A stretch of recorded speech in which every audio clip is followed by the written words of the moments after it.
So, Christian health assets are sometimes overlooked or excluded from programs that strengthen health systems, train health workers, conduct research, and fund services. And this is in part because governments, donors, and partners lack quality data about the scope, scale, and location of such assets. And the Christian Health Asset Mapping Consortium, quite a mouthful, CHAMC, is a voluntary association of several of the world's largest Christian networks that aims to improve data on Christian health assets, especially in the developing world, including hospitals, clinics, community programs, health worker training programs, supply agencies, and the networks and volunteer agencies that support them. And we've got two speakers today. First, Doug Fountain. Doug is the Executive Director of Christian Connections for International Health, CCIH, which is a global network of organizations and individuals working in 90 countries to advance health and wholeness. CCIH strengthens local organizations, helps them partner effectively on the global stage, and advocates for their needs with decision makers and funders. Doug's got over 30 years of experience in health services planning, research and evaluation, including leadership roles with Medical Teams International and the Uganda Christian University. He holds a master's in public administration from the University of North Carolina at Chapel Hill. And then Carolyn O'Brien is the program advisor for CCIH. She helps design and monitor programs. Carolyn manages the Christian Health Asset Mapping Consortium, CCIH's 30 by 30 Health Systems Initiative, and CCIH's new consortium on climate resilience. She also coordinates USAID-funded projects in reproductive health, vaccine confidence, and drug supply chains. Carolyn served as a Peace Corps volunteer in Albania. She's got experience studying household air pollution and road safety, and she has an MSPH from the Johns Hopkins Blomberg School of Public Health and bachelor's from Kelvin University. So welcome, Doug and Carolyn. I understand that Doug is going to speak to us first for about 15 minutes, and then Carolyn will take over.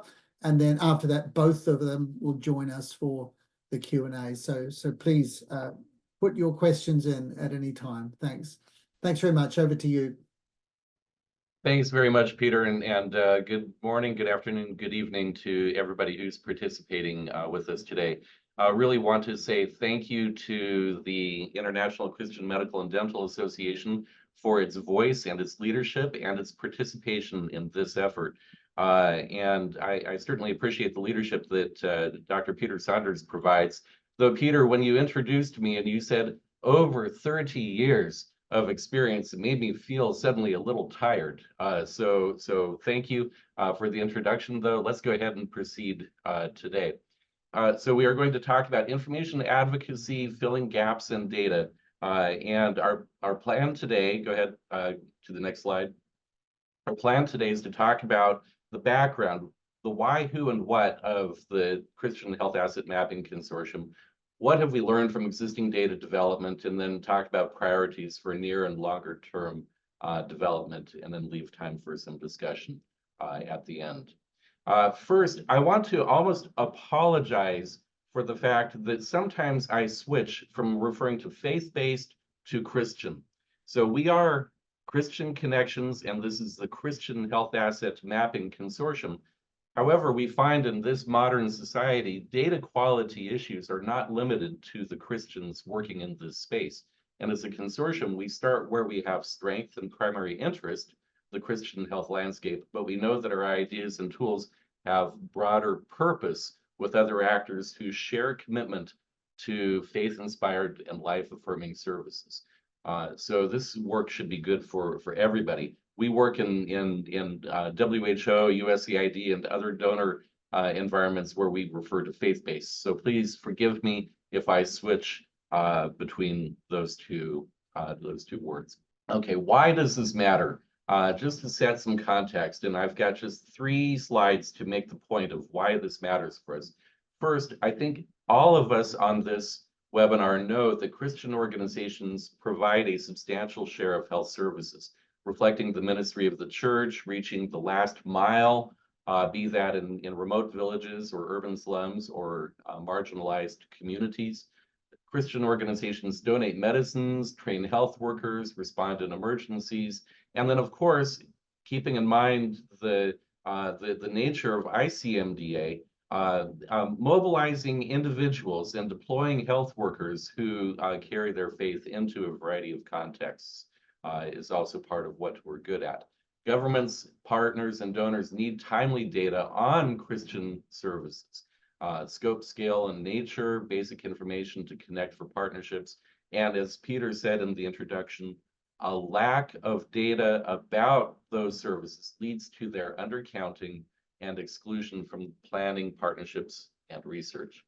We also find when we start talking about Christian health services, people want to use market share data. And you hear statistics like 50% of healthcare is provided by one or another type of faith group, or maybe it's 20% or 70%. We think that that type of data is overused and it's frequently confusing. It's usually based on the number of hospitals and overlooks lower level facilities and community-based programs, and it's not sensitive to special needs or services in rural or urban areas. I think about an example of fistula repair in Ghana. That is a Catholic hospital that is one of the largest providers in West Africa for fistula repair, and it receives government support, and there is a great partnership with government, but the facility is a Christian facility, and reducing it to percent of market share that is Christian overlooks or does not illustrate what the unique capacity is of organizations like that. So those big percent figures are like waving a flag saying we're important too, but cannot drive partnerships, development, or learning. We also think that there are three major emerging issues that underscore the urgency of good data. One is the changing nature of disease profiles, disease burden, and then also the health determinants. So for example, non-communicable disease is on the rise. We will see in our lifetimes decline of malaria and HIV, management of HIV globally. We're also seeing that maternal and under 5 child survival is increasing. So these are changes that we're seeing. Also, health emergencies are consuming more international assistance. Climate change, humanitarian emergencies, these are going to consume more of the international resources that exist. And finally, systems level drivers, technology and services and data collection, changes in financing such as universal health coverage, all of these point to needing to rethink how governments and partners form alliances, public-private partnerships, and other creative mechanisms to expand services. And the faith sector is an important part of that. Without good data, it's very hard to tell that story and to help engineer those partnerships. Now, the need for good data has been around for a very long time, and we have struggled over years to see good quality information, timely reports come to the fore. And it was very interesting in early 2020, there was a meeting that was called of quite a number of partners at USAID in Washington, D.C. The meeting was in January. Oh my goodness, I put the wrong dates on there. It was January 2020 and March 2020. My mistake on the slide. I wish I could pen over that with a zero. January 2020, a pivotal meeting with partners convened at USAID, the sum of which was this question: when will we get over not having good data? Roll forward just 2 months. In March of 2020, COVID led to emergency emails. We need lists of hospitals that need ventilators, and we need that list right now. So we went from this, somebody has to do something, to now we have an emergency calling for that. And it was seizing that moment when we at CCIH teamed together with quite a number of others And we came together to form what became the Christian Health Asset Mapping Consortium. So launched, now this is correct, January 2022. CHAMC is an association of organizations addressing the urgent need for quality data and information on the Christian health landscape across the globe. And the founding partners are the Africa Christian Health Associations Platform, or ACHAP, the Catholic Health Association of the United States as the vehicle for organizing and connecting with Catholic ministries throughout the world, then CCIH, the Dalton Foundation, ICMDA, and then the World Council of Churches is that last one. And CCIH's role as secretariat for CHAMC, we volunteered. We stepped up to say we can help with the organizing for this. And CCIH, as Peter introduced us, is a global network of over 110 organizations, hundreds of individuals working in 90 countries. I won't say more about CCIH right now, but that's why you see that I've got the CCIH background, and Carolyn does too. So we're the secretariat for this new mapping consortium. We keep referring to the Christian health landscape and the work that we do. What is that landscape? We had to define this, and we worked with the consortium on this to say the landscape is how we refer to organizations and institutions that either directly serve populations or support those that do. So here our emphasis is on the organizations and institutions that directly serve populations or support those that do. And we imagined the landscape looking like this Venn diagram. There are Christian health facilities. Those are the easy ones to count. Christian-owned hospitals, health centers, community outreach programs. Then there are truly community-based programs on the bottom right. These are maybe local NGOs that are doing health education and health promotion in communities. Then there are congregational or other church-run health programs that might take elements of both of the others and provide them through parishes or church structures. In support of those in the Christian health landscape are drug and medical supply organizations, the international support partners, universities and colleges that provide health worker training, and then of course the health networks that you see, especially in sub-Saharan Africa, India, Pakistan, a number of other countries where they are forming, that bring together multiple partners under one network umbrella. So that is the Christian health landscape that we are trying to get some better information about. This helps organize our efforts to compile data and advance learning. I want to take a moment and acknowledge, as we talk about organizations and institutions, I want to acknowledge that I'm speaking here with ICMDA, and many members of ICMDA are professionals, Christians working in government or other institutions that may not be working in Christian-owned or Christian-run organizations. That is in a way, it's a different thing. And that's good work that ICMDA leads globally. But our focus for this mapping consortium primarily is on the organizations and institutions. So the three ways that we help out and provide leadership in this space: we compile a registry of databases. That's one. The most common question, or maybe the most common assumption that people make about the mapping consortium, is that we are the data warehouse of all data on tens of thousands of Christian health assets globally. And that is impractical for us to manage ourselves. We needed to start with just knowing who has pieces of that data. I like to use the example of Ghana and the Christian Health Association of Ghana. Ghana has over 300 health facilities and the Christian health facilities. And the Christian Health Association of Ghana has up-to-date information about all of them. It wouldn't make sense for us to keep our own database of Christian health facilities in Ghana if we know that CHAG has got that database. So we keep the registry of those databases. And that registry is basically a list of databases that includes types of entities, ownership of the data, how it's updated, and is it accessible publicly or privately.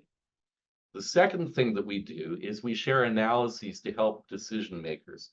We provide reports for funders, partners, and policymakers, and you'll hear in a moment about 2 reports that we did last year. And the third thing that we do is work to improve data quality on Christian health services. We actively participate in WHO mapping working groups. We share resources to improve data quality and foster a learning community. We seek to improve data utilization. There's a lot that's changing in the data architecture and space that we want to make sure that all of our members and global participants are aware of. So those are the 3 things that we try to do to help out. That really requires that we have a clear understanding of what our audiences are looking for. So we tend to think in terms of policymakers, donors, church organizations, partners, and then researchers, all of whom have a different need for information. And we try to think, what do each of those need at different times? And we consult frequently with counterparts or leaders in all 5 of those types of audiences to better understand what they really need. Now, I'm going to stop there. I've given the background of why we exist and how we're set up and structured. At this point, Carolyn is going to take us forward and illustrate a little bit of how we've actually been doing that. So Carolyn, over to you. Thanks, Doug, for that orientation and background on how we started CHAMC. I have the pleasure of sharing some of the initiatives that we've already taken on in the first couple of years after launching in January 2022, and then share where we're headed in the future. It would be a big miss for us to have to host a webinar like this and speak here and not share new data. What we CHAMC really prioritizes sharing summary level data. That's one of our major goals and something we orient ourselves around. So I'm really happy to be able to share some of that data with you today, and our plans for sharing more data in the future. To advance our understanding of the complex and dynamic Christian health landscape, we try to share routine data every year and update it as we can. So every brief that we put out, we kind of frame it as more of a snapshot. We make sure there's a date on it. We know that it's dynamic and moving, and there's lots of changes in these health assets every day. And so this first one I have up here is a snapshot of Christian health networks in sub-Saharan Africa. And so this is actually an updated snapshot from what we did in 2022, which includes 22 Christian health networks in 17 countries. And several of those health networks are members of ACHOP, who Doug mentioned before is one of the founding partners of CHAMC. But there are others that are not, that we added into this snapshot that we published in May 2023. And so that covers 17 countries. You'll see the geographical spread was pretty good in this sample. So 3 in Central Africa, 4 in East Africa, 4 in South Africa, and 7 in West Africa. And looking across those 22 Christian health networks, we see the big number that's circled here. We found 8,355 health assets, and then the breakdown is between types of health assets. So hospitals, district hospitals, health centers, dispensaries, community-based health programs, training institutions, and drug supply organizations. We really focus on assets as a broad term because we know there's more that goes on in terms of health service and health care in the landscape besides what goes on at hospitals and traditional health facilities. So it's nice to see that breakdown, and that's information that we make sure to collect through our registry as well. I also wanted to make a note here that some countries include 2 or more Christian health networks, which makes this a bit complicated to collect this data as well. They're often owned or affiliated with a specific denomination or religious institution, but most of the reporting networks for this brief and snapshot are ecumenical. For example, Uganda and Kenya have separate Protestant and Catholic networks, while other countries like Tanzania and Ghana unify them under a single organization. So this is another data brief that we published this year in June 2023. CHAMC undertook an analysis of the 2019 World Health Organization's Global Health Facilities database and compared the results with externally verifiable data sources. For this, we used a sample of CHA, Christian Health Association data to compare with, and identify areas of consistency or gaps in the data and use that to recommend ways to improve upon global data strategies. So we really wanted to take a look and see what's missing here. How can we strengthen this? WHO has a new initiative for compiling country or national level health facility data lists that's up and coming, and CHAMC has been speaking into that process and trying to highlight the good work of the faith-based sector there as well. But it was important for us to take a look at previous data sets that have been collected and what we can see there. So this data set was huge. It included over 98,000 health facilities in 50 African countries. And of those 98 health facilities, only 3,600, about 3,600 were tagged or had the identification as FBO owned. And that was only in 22 of the 50 African countries, which means that there were none, however, in 28 countries, including Uganda, Cameroon, and Liberia, where we know that FBOs own and operate health facilities. And so we think that some facilities may be entirely missing from the list, while others may not be classified as FBO owned in their source data. It gets very complicated, and I saw a question in the Q&A already come in about, what about an ex-mission hospital that now is government run or government staffed? How would they identify? Where are we marking them? What list do they get put on? That question becomes very complicated because there is a lot of overlap, and the structure, dynamic models, and frameworks for public-private partnership are quite dynamic. And so we wanted to make that clear as a caveat for this as well, is there's a lot of facilities and hospitals that have a mixture of both either faith-based history, or there is a faith-based structure, they're connected to a church network, but are staffed or have some other connection to government sources. So we are doing some work now to kind of think about what those private partnership models might be to help the global audience understand better where FBOs fit into that, so they're not completely left off the table. And there is some good data and counting of the faith-based facilities there. And so improving representation and inclusion of those faith-owned facilities and data actually does work to strengthen national and global efforts to plan, support, and enhance the accountability of health systems. And that was really our guiding purpose for this analysis and this brief. All right, so what are we doing this year? What have we been up to and preparing for? We're very excited that we'll be able to launch our virtual hub or dataset registry sometime in the very near future.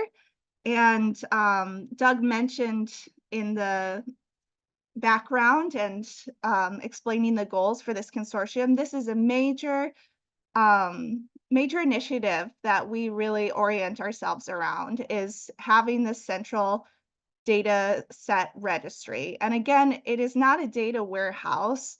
We're not keeping data sets with specifics about certain hospitals or health facilities or community health programs, but we aim to provide a better understanding and a good snapshot of what types of health assets out there, country by country. What does the Christian health landscape look like?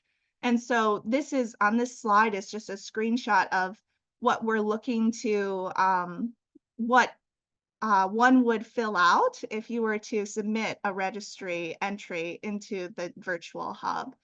That hub will also include resources on mapping.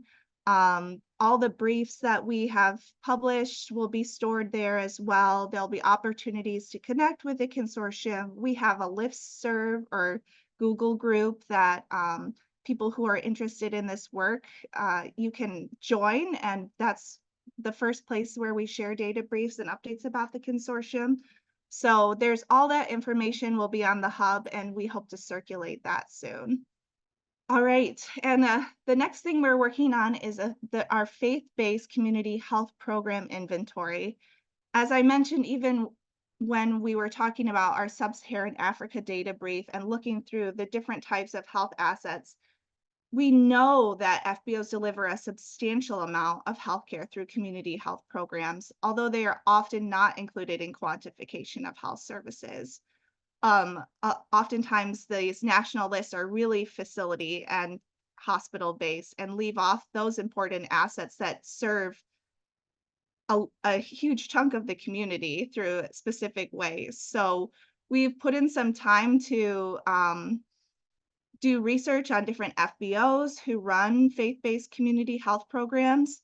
The top, I will say this is also just a snapshot because we are building this list as we speak. And so right now we have a list of about 40 FBOs running over 200 faith-based community health programs, and some descriptive information on those, which allowed us to categorize and figure out, okay, now we have a snapshot of 200 faith-based community health programs. What can we learn from that? How can we divide that up or make sense of all of these community health programs and how they benefit the community? So we've been able to come up with some categorizations for those. One is by focus area, and you can see on the slide, we have 11 different focus areas that we have divided those 200 community health programs up in. And then the second is approaches. What approach do FBOs take to community health programs? And so we really saw 4 major approaches through that: education, health worker visits, campaigns, and outreach. So this will be a data brief coming soon in 2024. Keep your eyes out for this. But it'll be a great snapshot even to see the different types of community health programs for small versus large FBOs, rural versus urban, clinic versus large hospital, faith leader-led versus clinician-led, and across multiple countries.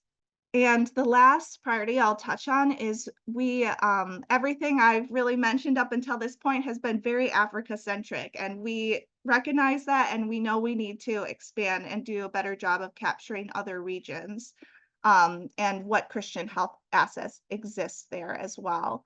So we are looking at mapping Christian health assets in Asia this year.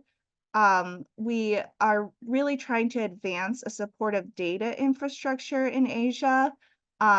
It was a bit easier or more low-hanging fruit to start in Sub-Saharan Africa because ACHOP is such a large network. We have good access to the Christian health associations and their data. It's a bit more complicated, more complex, and more dynamic in Asia because Christianity is the minority religion in many countries as well. And so there's extra sensitivities there as well. So along with this effort, we'll be convening key stakeholders and really hearing from them about what their mapping goals are, how being more connected with other networks would benefit them, and making sure to hear out those sensitivities on mapping there. And again, looking at this priority, we return to the idea that a lack of data on this type of work, the Christian health landscape, it undermines planning and partnership. And we are really trying to address that with the work of CHAMC. So that is a snapshot of what we've been up to and what we're looking forward to doing in this upcoming year. I'm really happy to hear any questions about that as we head into discussion. I'll hand it over to Doug. Thanks. Thank you, Carolyn. Really appreciate that. You touched on all of the key things that we're starting to learn from this. And I'm seeing excellent questions come up. And Peter, I know you're going to lead us through that. I'll just make one observation as we prepare for discussion time. This is a rolling ball. If we had set out to say, here's our methodology, here's the perfect data, here's what we know in the world, and we declare victory that we've accumulated that knowledge, that would be something. I think that would be remarkable to do that. Carolyn made a really important point at the start. This is a rolling process. We are learning, we're gathering insights. So some of these dynamics, how do we want to count facilities that were Christian and now are owned by the government, but there's still some Christian involvement? Or what do you call a Christian organization that is 3/4 funded by the government? Is that still a Christian facility? These are dynamic questions that we still have to work through. So thank you. Looking forward to the discussion. These were we just set up some reflection questions. How does this information help local organizations form stronger partnerships? Again, that's one of the driving forces for this. How does this support your work in your context? And then thinking about all of the parts of your health system, which do you feel that you know the least about? Now, those were our reflection questions, but already there's a lot here in the Q&A. So I'm going to turn it over to Peter now to lead us through for the discussion. Yes, please. Thanks very much, Doug and Carolyn. So been listening to Doug and Carolyn from CCIH, Christian Connections and International Health. We've now got a time of Q&A, and I can see questions coming in. Please keep putting those through the Q&A. Just first question, Doug, how do you go about collecting this data? I know you're going to collect a lot through the website, but what was your strategy initially to discover all this data, and how willing were people to release it to you? You just talk us through that. The two leading things that we have were the Christian health associations from sub-Saharan Africa and then the WHO data. So I'll start with the Christian health associations. In those cases, we, ACHOP was a member, and we worked with them directly to go through and they, all of the national health associations in sub-Saharan Africa are part of ACHOP, and they simply rolled up the data and offered it to us. In most of those cases, we also triangulated back to the websites for the Christian health associations, and in a few cases actually got on and connected with people just to make sure that we had up-to-date information.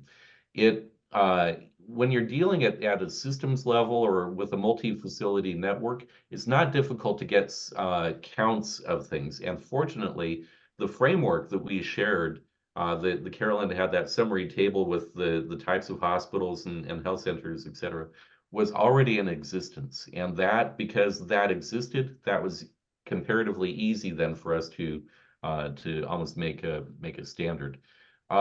There were gaps, and we then had to reach out. We would hear that there was, if we had partial information from one network, then we would just go look up for others. Carolyn, I'll talk about WHO data, but what else do you want to say about that process? Yeah, I think it's been difficult to get information via email. So I do think we had a good amount of triangulation between websites and what previously had been collected by ACHOP and IMA, World Health. But we also had another data source through the Catholic Health Association as well too. So we're trying to look Right. at as many data sources as we can.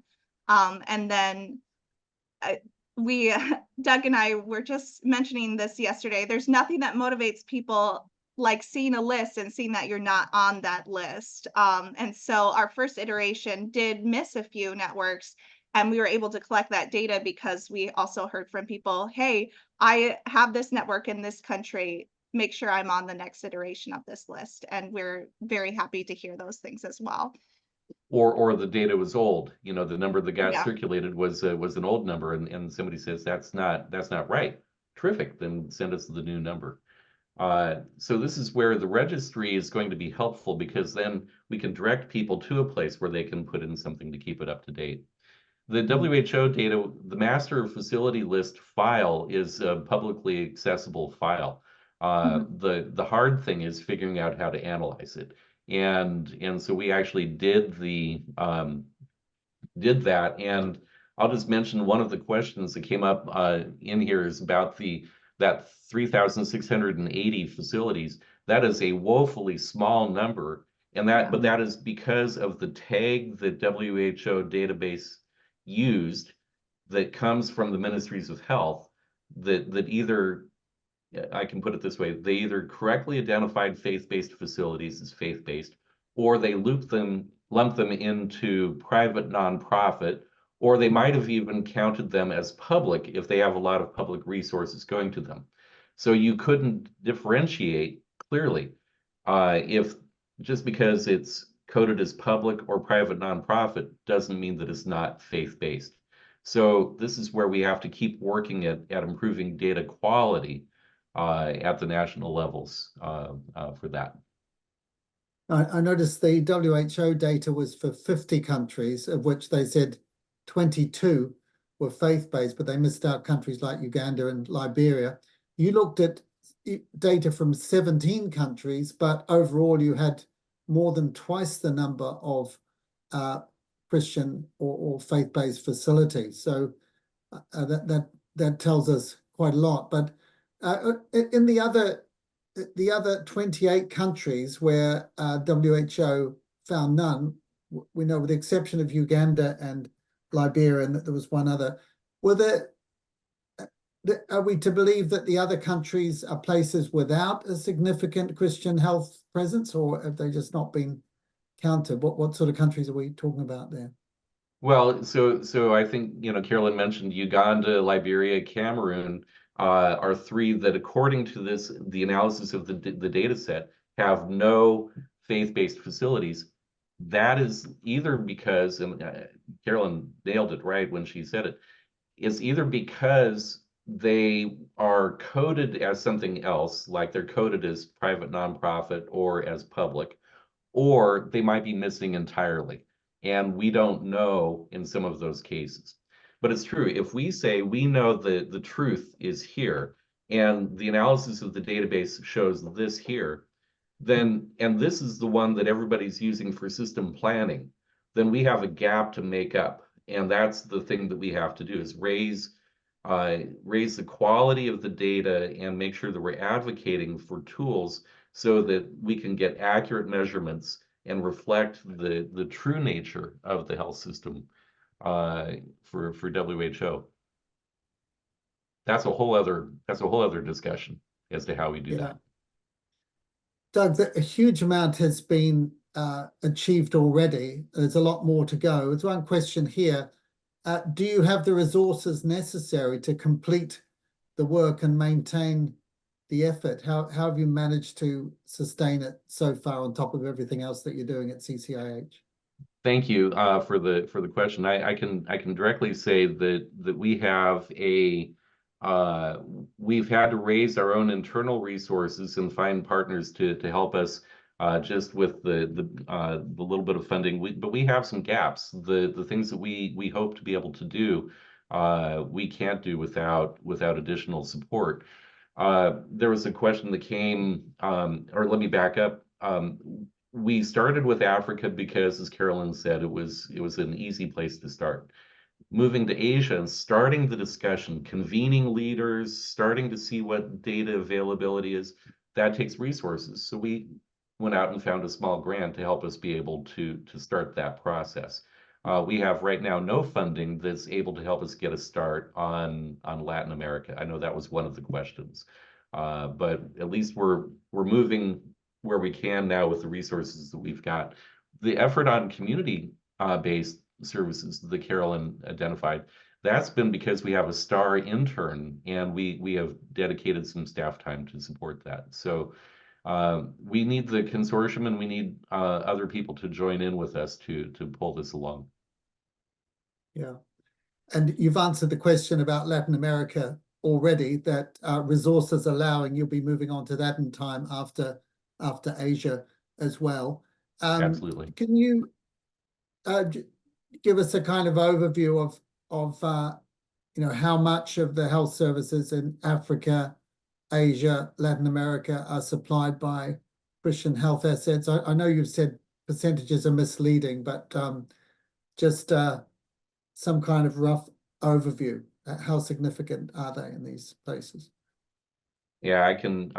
Carolyn, do you want to start with any of that, or should I take that? Go ahead, you can take that. I'll start with the data that was published in 2015 in the Lancet journals, in the Lancet that summarized, published in 2015. So the data was more from around 2010, 2011. Those are the data that people frequently use to talk about the range is 20 to 70% of healthcare is delivered by faith-based organizations. And people liked that because it's a simple way to summarize. But it becomes really problematic when you go look at a rural area in many sub-Saharan Africa countries, and you look at who's serving a rural catchment area. There might be only one hospital, and that happens to be a Christian hospital. So you could say 50% of health services in the country are delivered by faith-based, but if you're that one rural person, you only have one choice. Yeah. And so it gets difficult to summarize that. It also breaks down because most people talk about hospitals, and yet, as Carolyn showed, the majority of the healthcare is actually lower level health centers and community-based health centers. And we really do not have a good estimate right now of public-owned facilities to do that comparison. It's easier to get public-owned hospitals versus faith-based hospitals. It's harder to get right now the public-owned community level and faith-based community level. So it's misleading to use these sort of percents. Maybe the last example that I'll use of why I don't like using those stats.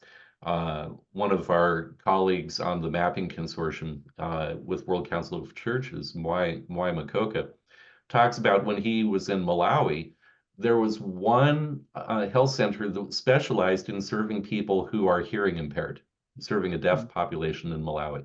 It happened to be the Christian hospital. It could have been the government hospital, but it happened to be the Christian hospital. So if you're a deaf person in Malawi, the only option you have is the Christian hospital. So when we roll things up as a percent, we mask or undervalue the unique contributions sometimes that faith makes. But it's still, every so often I still find myself saying, 40, 50, 60% of healthcare is delivered in a particular context, simply because it's easy to use a number like that. It's sort of like, here's my parallel. Pulling a scripture out of context and using, what they call proof texting, that's like proof texting the data. It's convenient to pull the words out because they serve your purpose, but it's not really appropriate to do it that way. Now, when it comes to Africa, you said that the CHAs, the Christian Healthcare Associations or Christian Hospital Associations in various African countries were incredibly helpful because they had ready databases already. and they were very cooperative with you. Can you give us an idea of how many African countries have national Christian health associations like that? And then with regard to Asia, how similar or different is the situation there, and how will that affect the way you go about collecting data in Asia? I can take this one if you want, Doug. Great, Please terrific. do, Carolyn. Yeah. So for ACHOP, they are an association with 40 networks in 32 countries. And so we only have even a sample of ACHOP's network, but it is so extensive. So we're hoping our focus this year is Asia, but I'm sure we'll do updated snapshots of sub-Saharan Africa and build on to the additional CHAs. And adding to that as well, there are some CHAs in formation. So that number is also dynamic. Right now it's 40 networks in 32 countries, but that is also growing and changing. And so having an association like that is so helpful because of having a collection of contacts, having them as a founding partner of the CHAMC, also helpful because we have that inside connection as well.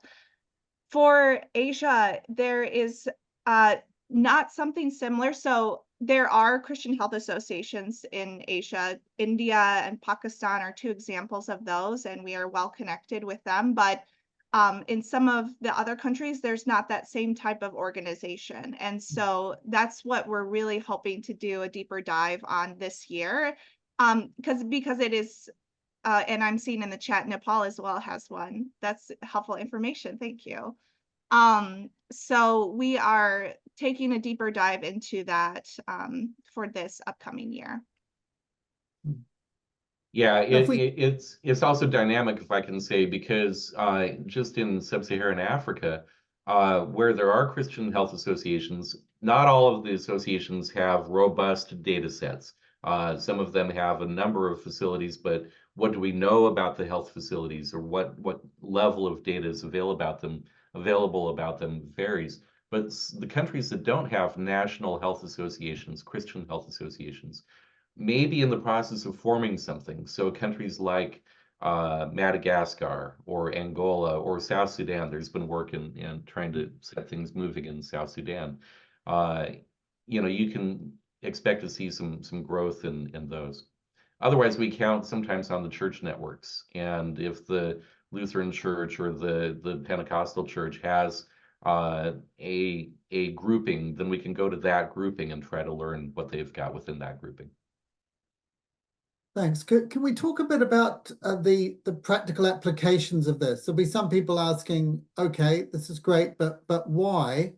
And you've mentioned already the importance of this data to training, to advocacy, to research, to provision of drugs and consumables to where they're needed, and so on. Can you just talk us through some of the ways that you could see Christian actors using this data in the future, and perhaps give us some examples of how knowing the data has helped to improve research, advocacy, provision, and so on? Thanks. Carolyn, do you want me to get a start going on that and you come in, or do you have something?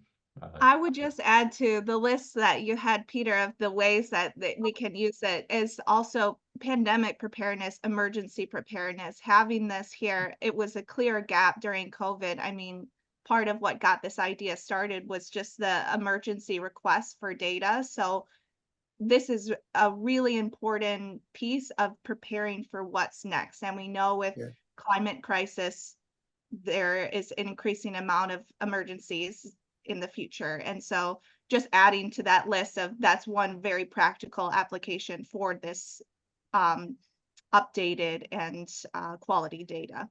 And over to you, Doug. The other day I was asked the question, how many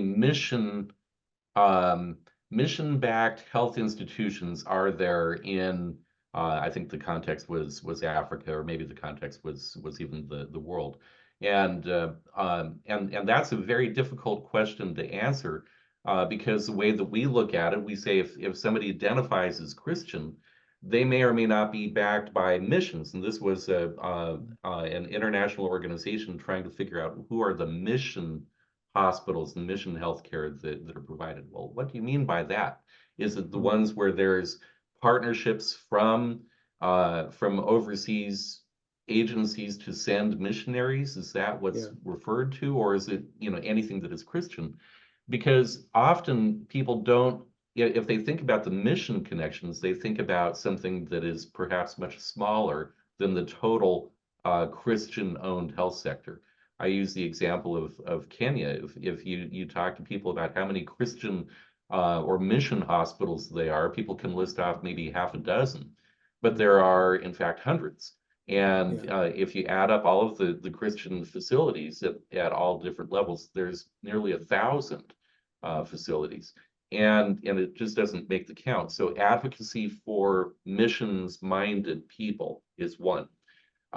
We are right now doing a project for USAID on primary health care. I think the world is starting to pay attention now, more than in quite some years, to the needs for primary health care.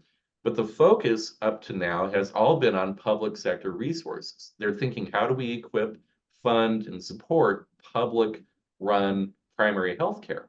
And we raised our hand and said, kindly allow us to do a profile of the faith-based contribution to primary health care, which is enormous.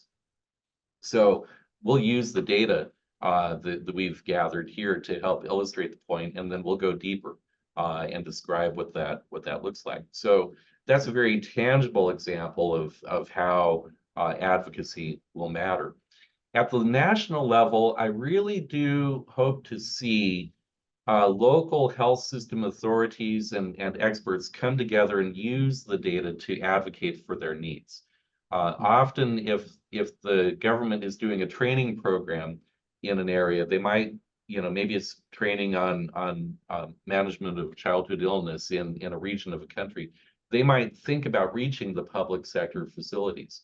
But if the local health system authorities, the district health officers, have reminders in front of them frequently of what the value is and what the need is of training the faith-based partners as well, they will hopefully not overlook them when they go to make sure the trainers are getting out to those facilities. So this data helps set the context at the national, regional, and increasingly local level. It should embolden people on this call to go into those offices and say, let's make sure that we are not leaving out important parts of the health system. What's been the reaction from non-faith-based organizations? I'm talking, thinking about the WHO, obviously, and all its associated movements, big secular NGOs, national governments. Have you found that this research has sparked interest and created possibilities for, co-belligerent partnerships and so on? I'll speak from my experience. Overwhelmingly, yes. There's been a positive reception.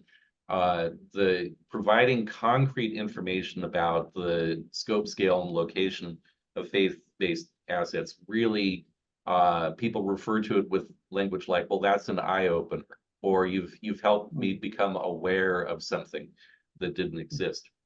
In the WHO world, it's very interesting, and one major piece of advice that we received last year went like this. We thought we should elevate and make sure everybody knows about the importance of faith-based. So we wanted to wave the flag of faith-based partners. And somebody advised that we take a different look at it and think about from the government angle. If you're a government partner or a government organization, Ministry of Health, you don't just go looking for faith-based because it's faith-based. You're looking to figure out how to use your resources effectively to achieve the best possible outcomes. And that might mean forming public-private partnerships. And that language is now coming out more clearly, language like whole of society planning, or you see the trend towards localization and local decision-making with whole of society planning and inclusion. Now governments are starting to say, what new partnerships can we create? And that might mean leveraging the private nonprofit and faith-based partners. It might mean leveraging corporate partners. But if you take that lens and say, we want to make sure that for public-private partnerships, people have good access to data, then it can help, as opposed to simply pounding our fists saying, but you're undercounting the faith-based. Sure. I would also add, oh, sorry, Peter. No, please I go know on, I'm Carolyn. conscious we are at time as well. So just a couple of thoughts adding to that. Even without the data, the important data that we're bringing to the table, CHAMC helps tell the simple story of how is the Christian landscape set up, which is a starting place for a lot of the audiences and the the secular audiences that we're connecting with. And so even having that Venn diagram graphic of the Christian health landscape is an important starting point to those connections, to building that understanding, and really focusing on not just look at us, we're the Christian health, we have all these facilities, but we're here to work with and strengthen the total health system, as Doug was mentioning. So really focusing on that collaboration partnership piece. And we are just about out of time. I wanted just to ask one last question, and that's, is there any danger in data collection from hostile actors? Well, one can imagine that some countries don't take kindly to Christian initiatives, even Christian health initiatives, and there might be certain rulers who would just love to have a list of people to round up or collect or whatever. You know, how does one guard against the hostile responses? Carolyn, would you like to start with that, or should I? Go ahead. One of the most embarrassing moments in my life was when I was speaking with somebody in South Sudan, what was then Southern Sudan, years ago, when the active civil war was raging, and I asked, what is the relationship for your church hospital with the government? And his response is, well, the government bombs our hospital. And I thought, this was before I became involved in what I'm involved in now, and I felt horribly naive. Now, roll forward, I have a little different view about all of that. There are people who would target, and we hear about this, there are people that would target Christian assets just because they're Christian. They tend to be known locally, though. I don't know that people go looking for some list on a website from some international organization to find out, you know, oh, that's a Christian hospital in this town. They already know that. They can pull it up. Somebody complained about, you know, putting GPS coordinates. There was a question in here about using geodata. And there was a concern about making that data available. You can go on Google Maps to any place on the planet Earth and get the exact coordinates. If you know that there's a hospital that you want to target, it's already available. There are many places to turn for that. So people are not looking for this, you know, this data to help target. But we should not be naive about the fact that there are people who vehemently disagree over religious purposes. And summary statistics can be used against groups that are, you know, that as part of an overall level of persecution, to be frank. I am concerned about that. And so what do you do? Yeah. Well, it's never stopped Christians in the last 20 centuries, has it, doing their good works. And I think we press on courageously because we know who's really on the throne, don't we? But thank you so much, and both Doug and Carolyn, for all the great work you're doing, for your presentation today, for enlightening us, really, as you say, being a real eye-opener to what God is doing in places we don't know. We kind of imagine that some of us, that everything happening Christian in healthcare in the developing world is because of Western missions. And as you say, the overwhelming majority is not connected with any mission society at all. There's a huge amount going on. Thanks to you both for coming. Thanks to all of you for coming along and listening and participating with your questions. So we look forward to seeing you all soon on ICMDA webinars. May God bless you. Thanks, everybody. Thank Thank Peter. you.